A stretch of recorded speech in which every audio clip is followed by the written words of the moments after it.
Selamat pagi Bapak Ibu dan saudara-saudaraku, apa kabar pagi ini? Kiranya semua sehat dan tetap semangat dalam kasih Tuhan kita Yesus Kristus.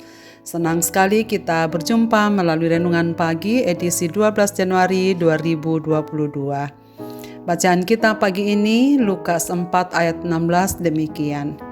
Ia datang ke Nazaret tempat ia dibesarkan, dan menurut kebiasaannya pada hari Sabat, ia masuk ke rumah ibadat, lalu berdiri hendak membaca dari Alkitab.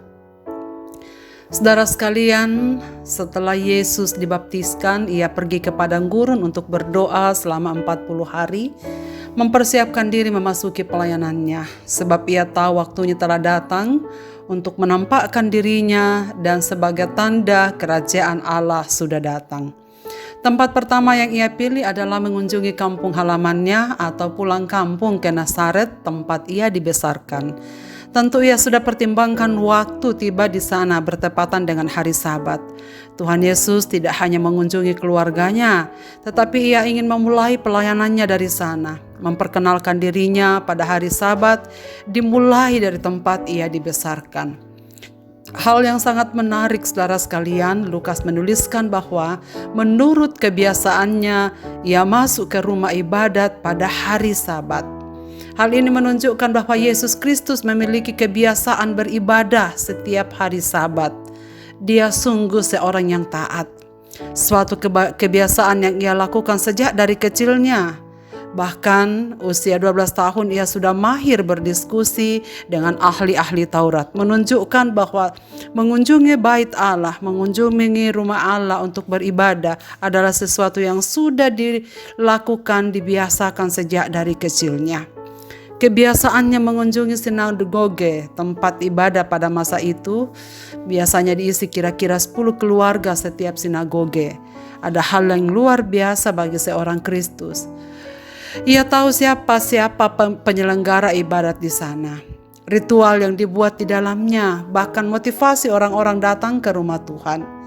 Tentu saja sangat banyak yang sangat ia tidak setujui dan yang mengecewakan dirinya. Namun itu tidaklah menjadi halangan untuk tidak pergi. Ibadat di sinagoge tentu jauh dari sempurna. Namun Yesus tetap hadir bersama umat lain untuk berbakti kepada Allah pada setiap hari Sabat sebagaimana yang biasa ia lakukan. Hal ini bertentangan dengan sikap orang-orang Kristen yang akhirnya meninggalkan gereja karena ada yang dilihat tidak beres, ada yang tidak disukai dan tidak disetujuinya. Bahkan menurutnya dihuni dengan orang-orang yang mengecewakan dirinya. Saudara, Yesus ke rumah ibadat bukan karena ada acara yang menarik di sana. Ia sudah tahu semua yang terjadi di sana. Namun Yesus tidak datang ke rumah ibadat karena acara-acaranya menarik. Tetapi Yesus tetap datang walau ia tahu bagaimana ibadat itu dilaksanakan. Tetapi ia masuk ibadah dengan ketulusan untuk bertemu dengan Tuhan Allah. Hal ini membuat kita harus evaluasi diri, mengapa kita memilih gereja tertentu atau tempat ibadah yang kita sering kunjungi. Mengapa kita pergi ke tempat ibadah? Kiranya bukan karena gedungnya yang bagus, bukan menyenangkan hati, atau karena orang banyak ke sana, atau karena orang-orang tertentu, atau karena kita mencari kenyamanan. Jangan heran saudara sekalian jika ada orang yang meninggalkan gereja pada akhirnya karena melihat ada yang tidak beres dalam persekutuan tersebut. Yesus mengunjungi tempat-tempat ibadah karena kerinduannya berada di hadirat Bapanya, seperti yang ia ucapkan ketika masih berumur 12 tahun yang lalu.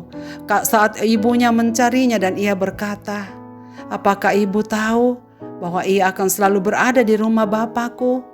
Atau ketika ia mengatakan, "Cinta akan rumahmu menghanguskan aku." Saudara sekalian, perkataan-perkataan ini menunjukkan motivasi setiap kali ia mengunjungi rumah ibadat.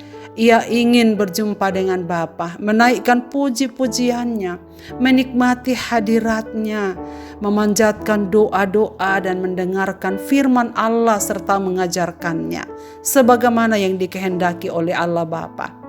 Saudara-saudaraku, kiranya kita mengingat kebiasaan Kristus menjadi dasar kunjungan kita ke rumah ibadat atau persekutuan umat di mana kita hadir. Kiranya bukan hanya mencari kesenangan pribadi, tetapi hadir untuk menikmati persekutuan dengan Bapa dan persekutuan dengan saudara-saudara seiman kita. Marilah kita berdoa. Bapa di sorga, terima kasih banyak untuk firman-Mu pada pagi ini. Kami akan memulai aktivitas kami pada hari ini dengan percaya kepada-Mu bahwa Engkaulah yang sudah membangunkan kami dengan tubuh yang sehat dan telah menyediakan sederet kegiatan yang harus kami jalani di sepanjang hari ini. Kiranya firman-Mu ini mengingatkan kami setiap kali bersekutu dengan Engkau, setiap kali kami berbakti beribadah, baik di rumah-rumah ibadat maupun di persekutuan-persekutuan. Kiranya Tuhan mengingatkan kami untuk menjaga hati, menjaga motivasi, supaya kami tidak gampang kecewa meninggalkan gereja hanya karena hal-hal yang tidak kami sukai terjadi di sana. Kiranya Tuhan mengingatkan kami bahwa tujuan kami berbakti beribadahlah untuk menyenangkan Tuhan, bersekutu dengan-Mu, menikmati hadirat-Mu, memperoleh kekuatan rohani. Karena kami rindu sekali mengetahui apa yang Tuhan kehendaki di dalam kehidupan ini. Semua umat-Mu yang mendengarkan renungan pagi ini dimanapun mereka berada, curahkanlah urapan-Mu ke atas hidup mereka di hari ini dalam aktivitas mereka, baik di rumah maupun di luar rumah, di tempat-tempat pekerjaan, di tempat-tempat perkuliahan, anak-anak sekolah kami yang sudah mulai masuk sekolah, dan seluruh umat-umat-Mu apapun yang sedang mereka gumulkan di hari ini. Terpujilah nama-Mu Tuhan yang baik yang akan selalu memelihara kami dalam sepanjang jalan kehidupan kami di dunia ini. Kami tetap mendoakan saudara-saudara kami yang sedang berduka apapun penyebabnya. Ya Tuhan, hiburkanlah mereka yang sedang menderita karena berbagai sakit penyakit. Bapa, kuatkan dan sembuhkanlah mereka.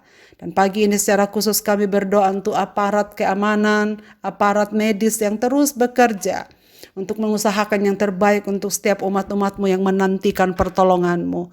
Bapa, berilah hikmat kepada mereka, supaya mereka semua dikuatkan oleh Tuhan dalam penyertaan-Mu, dalam melaksanakan tugasnya di sepanjang hari ini. Ya Tuhan, ke dalam tangan kasih-Mu, kami serahkan seluruh hidup kami. Di dalam dan demi nama Yesus Kristus Tuhan kami berdoa. Amin. Saudara-saudaraku, selamat beraktivitas pada pagi hari ini. Tuhan Yesus memberkati kita semua. Amin.